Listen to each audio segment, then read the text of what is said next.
Hey YouTube, Herbal Prepper here, and today I wanted to just talk to you guys. I have a few concerns that I would like to express and see what you guys think. Now, I ran across an article that said that Joel Osteen had went to the Vatican. And anytime I hear someone's going to the Vatican, I'm a little alert. A red flag comes up. But one of the things that he said was, he told reporters that he was very happy or pleased with the Pope's message. And he said he believed that the Pope was focusing on a message of unity. And here's what he told reporters.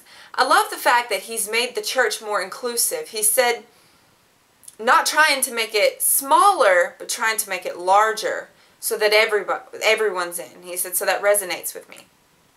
Now, unfortunately, nowhere in there does he mention the Messiah. And we all know that there's a little iffiness when it comes to the Pope or the Vatican or anything that's going on there. And for the vast majority of those who don't know, I strongly suggest that you look that up.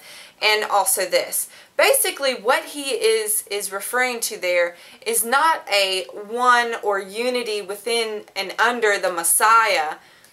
He's just talking about unity. And that's great and dandy, and that's a dream. But unfortunately, guys, we live in a fallen world. So as much as, you know, everyone on the world peace, everyone talks about, we're in a fallen world. There's never going to be world peace. Satan is working just as hard as he can. There's never going to be world peace. So everyone that says world peace, or if we all just get, why can't we be friends? That, guys, is a false sense of security. What he is telling you, he's basically pushing a new age belief system, because what they're going to do is they're going to start looking into what he does, and they're going to start looking into some of the words that he says, and with these words people are going to discover that he is basically promoting a new age belief system. Now, a new age belief system is not really new. It's not really something new that's popped up. It's just renamed. Satan basically, he reintegrates things after a while. So he does it, doesn't work, and it kind of fades out. And then a few hundred years later, he brings it back up. In this, he adds a little spin on it, okay? So basically, what New Age belief system is when they take a little bit from all these other religions, so Christianity, Buddha, Hindu, all these different religions, okay? And they take the goods, the good things that is expressed in these religions, like loving. It's mostly all directed on love and unity. And unfortunately, it's just love and unity. It's not love and unity under the Messiah. It's just love and unity. And that's like I said, that's fake. That's not real, guys. In a fallen world, there's never going to be, this is not the Garden of Eden. There's not going to be this wonderful love, this beauty about life. Unfortunately, there's trials, there's tribulations, there's death, there's murder, there's rape, there's unfortunate things that happen. And it basically, by saying, you know, you need to come to love and come to unity, and oh, we're all this and we're all that, and we're all beings, and we're all you know, these wonderful creatures that can do things, that's fake. That's from Satan. You better rebuke that. You better disagree with that, because that's not from him. It's not.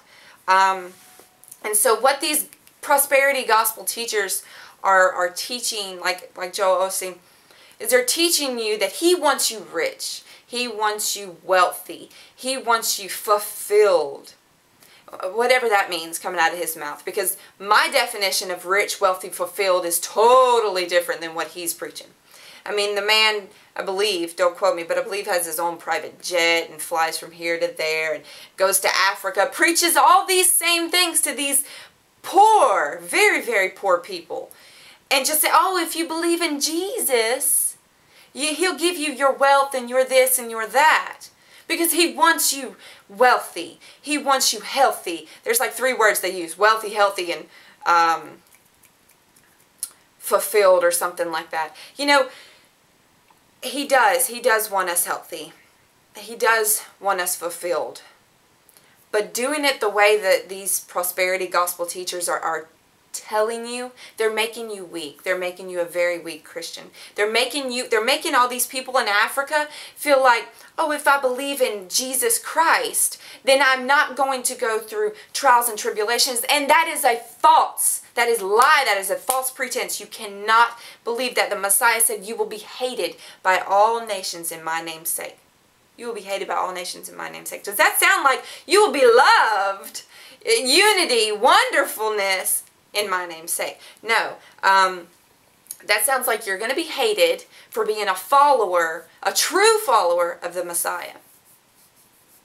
Now, what that does is that sets these people up for failure. And how does it set people up for failure? Well, because when these people are saying, okay, I'm going to devote my life to Jesus Christ, and y'all know I don't use the name Jesus. I use Yeshua HaMashiach, okay, y'all? But for those of you that are tuning in, I go back to the Hebrew way. The Hebrew, there's a reason Abraham was named the first Hebrew, because he stepped out of the pagan world. He did the will of the Father, and we all know what his generation, his son and everything were blessed. He was, we all know the story of that. But anyway, if you don't, look it up.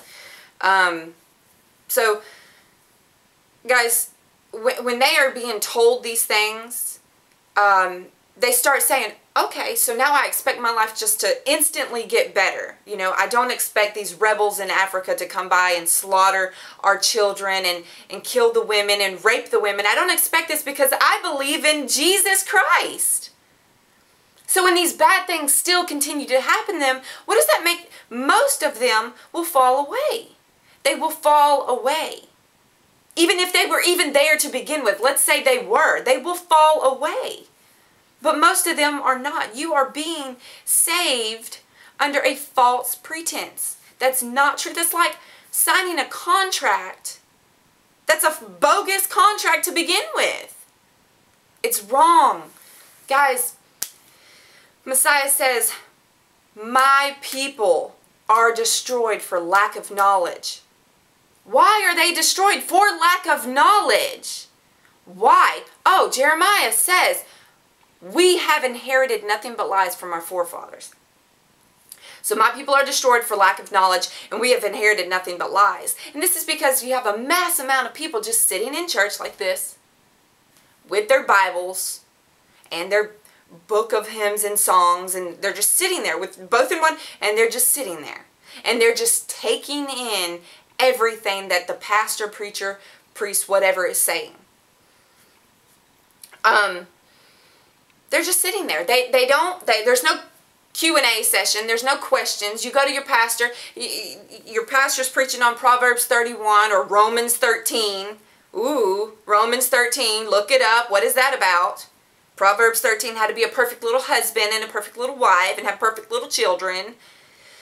Never mind the fact that there's this whole other Bible there that should be preached on and spoke of. And how many preachers do you see that are avoiding the book of Revelation? One, because they don't understand it themselves.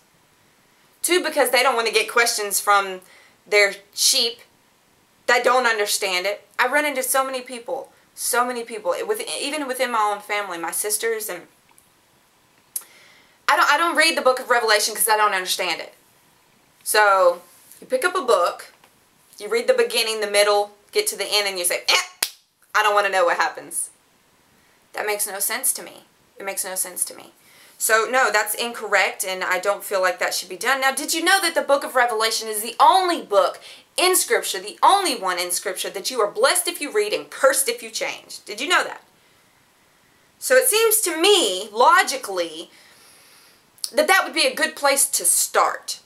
After you know the basis of Scripture, the beginning, the middle, that the Messiah came, what happened to him, why he came. As long as you know all that, I think a good place to start is the book of Revelation. And now, I used to be in that same boat. I used to say, I know about the rapture. I know about the anti-Messiah guy, and I know about the seals and the trumpets and the vials. Ooh, those are all scary. I know about all that, but I didn't know any detail. I had no clue what the book of Revelation really said and what it really stood for. And I had no idea that once I dove into the book of Revelation, it would lead me to other places in Scripture. I had no clue, And it's because I sat in church, and I sat there and I listened, and the preacher spoke about how the husband is the leader of the household, which is true, and how the wife is, you know, there to help raise the kids, and how the kids should be the heart of the home, and they're perfect, and they're this, and they're gifts from God, and they're, you know, and all of this is all written in Scripture. It's not that it's not true. It's that's our focus. I mean, really? That is our focus? Matthew 16 says that you can discern the sky. You can say when a storm is coming, but you can't discern the end times. You can't discern the end times. The signs of the end times, you're blinded, but you can discern something else in life. This is because it's not being focused on in assemblies. It's not being focused on. And it's not being focused on because Satan don't want you reading it. And what he does want you to read, he wants you to misunderstand. So he sends out his false teachers. And for one, these false teachers are defining the book for you. They don't want you for the book itself to be its own dictionary. So first of all, you come to the book of Revelation and you get to reading with this conditioned mind of yours. And it doesn't make sense at all. And none of it will ever make sense if you go in with a pagan mind, or if you go in with a wicked mind. What does wick mean? Think about a candle, y'all. Wick. It's blending good with bad. Wicked. If you come in with that mindset, you're never going to understand it. And let me tell you, you got two pastors standing there. You got one preaching about love, prosperity, unity. He loves you. He don't ever want you to be sick, and he wants you to be fulfilled. And then you got another one over here saying there is no pre-tribulation rapture. That's a lie. And it's proven in the Scriptures. Let's look at the Scriptures. Oh, but don't look at the Scriptures with the mindset of what Satan wants you. Let's look at the Scripture and define itself, using the words in Scripture and use the definitions of those words written in Scripture. Not footnotes, not commentary, and not words from man. But you've got him preaching on no pre-tribulation rapture. You've got him preaching on what the anti-Messiah really is going to do. And you've got him preaching on these false preachers. And you've got him saying, oh yes, he loves you. He does love you. But guess what? He's a righteous judge. And what does the word righteous means? What does it mean? Then you got people over here going, oh no, thou shalt not judge, thou shalt not judge. But they forget the verse in John that says, don't judge by appearance, but judge righteously. So, and that's what I'm doing when I call these preachers out. I'm judging them righteously. I'm judging them by their works, by the things that they're doing. They're misguiding. It's very concerning to me that more people are concerned about the actual false teachers than they are the millions they're leading astray. Oh, no, herbal prepper. He has led many to Christ. So that one little mistake that he's made, now let me tell you what that is. Let me give you a very good example of what that is. You've got a farmer, and he starts with beautiful heirloom perfect seeds, and he's got wonderful, good, rich, fertile soil, and he sows a seed, covers it up. Then he comes back with a whole bunch of Monsanto crap, and he sprays it with chemicals, expecting it to grow and flourish. The end result is going to be fruitless. The end result is going to be anything but pure. That's what these prosperity gospel teachers are doing, guys. They are blending good with bad. Woe unto those who call evil good and good evil. Woe unto those. Don't forget that verse. It is written. These teachers are leading many astray, and they're setting up these conditions in these Christians' mind that they're going to be worthy of a pre-tribulation rapture. What did the Messiah say? You will be hated by all nations in my name's sake. Was the Messiah's walk anything but good? Was it anything but easy? It's only 80 years, guys. It's only 80 years. The generation, Psalms 90:10 is 70 years or 80 years by means of good health. It's only 80 years of persecution, tribulations, hard times. Can you do it? Can you do it? I'm asking you right now, can you do it?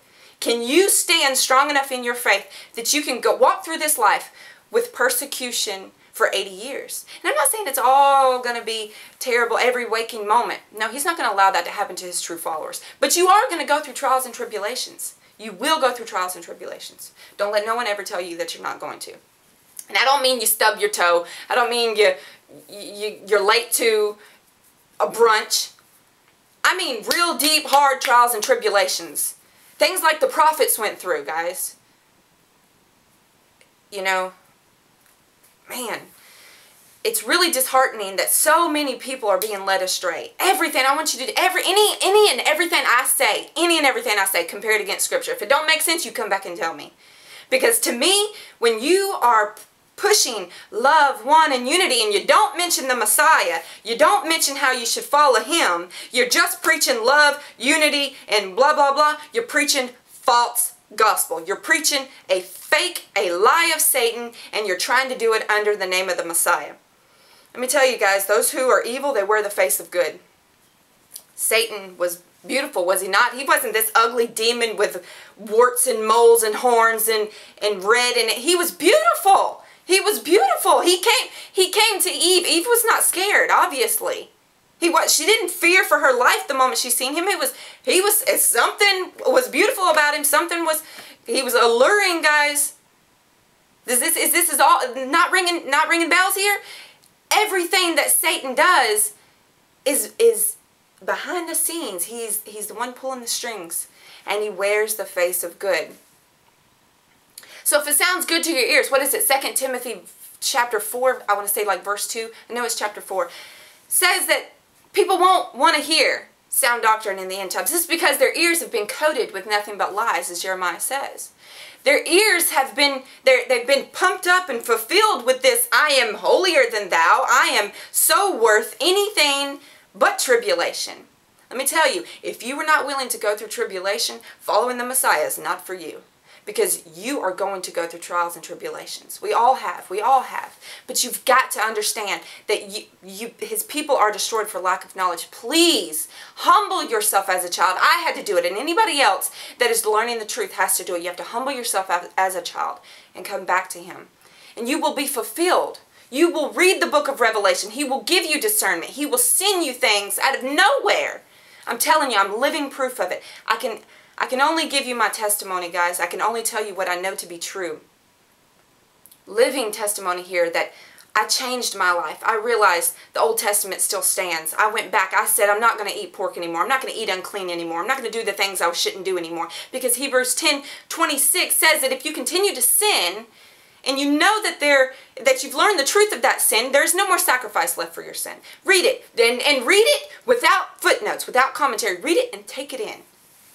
Everything that's written in the book of Revelation is meant there for a reason, and it takes you back to the other parts of the book. So if you read that book, it's gonna lead you to other parts of Scripture, and you're going to have knowledge, because you're going to humble yourself as a child, and you're going to come back to him, and you're going to pray, and you're going to read the book of Revelation. It's the only book that you're going to be blessed if you read.